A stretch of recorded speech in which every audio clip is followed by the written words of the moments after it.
There's one thing you should do right now before the 30th of June, which is the end of financial year for 2024, is to cross-collateralize your debt, which I see in a lot of clients that book a call with me and they end up with very little equity for their next property purchase. For example, a lot of people have their prime place of residence. For example, you have a house worth $1.2 million. This is your owner occupied.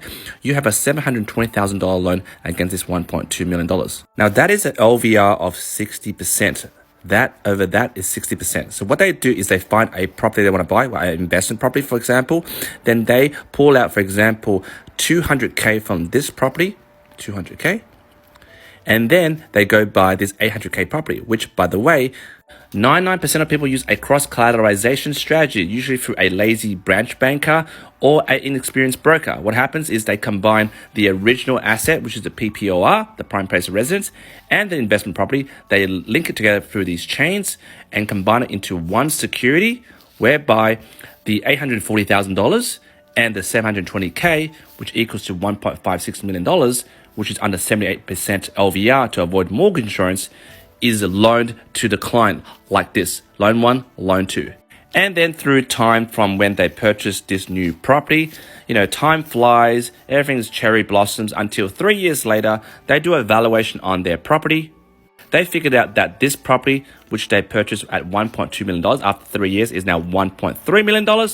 But however, this $800,000 property, due to a bad investment choice in buying the property in terms of location, it is now worth $700K.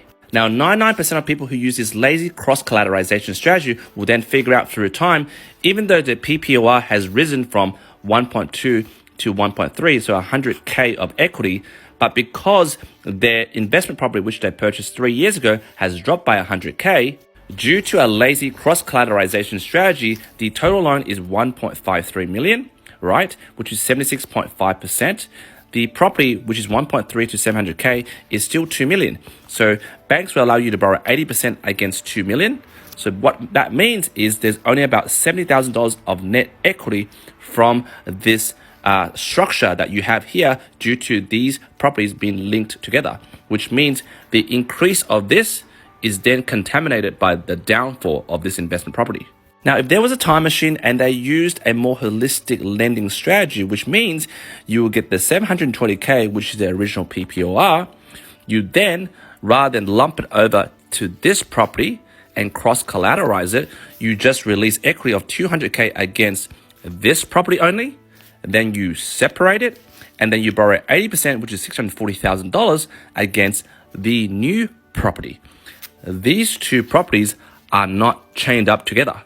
After 3 years, because this property is now $1.3 million, what happens is you have your 720K loan split, which, by the way, would have been 690K because you paid it down by the last 3 years. So just like the lazy cousin of the cross-collateralization strategy, after 3 years, the loan is 690K. This non-cross-collateralization strategy, you have 720K, which is one loan split, now it's 690K. The second loan split, which is now 200K, because we did interest only on this loan split and also interest only on the investment property. So that's 200K. But remaining for the extra equity, because this property is isolated, you have now 150K equity rather than the 70K equity, because it's a net value of the gain and loss due to cross-collateralization. Now, not financial advice, but the non-cross-collateralization strategy allows the smart investor to isolate the loss so that the loss doesn't contaminate the gains of another property because it's not linked together. And also, if you're a high income earner looking to reduce tax through negative gearing, wouldn't you be happy, a happy chap over here, if you can pull up more equity to claim more tax deductions?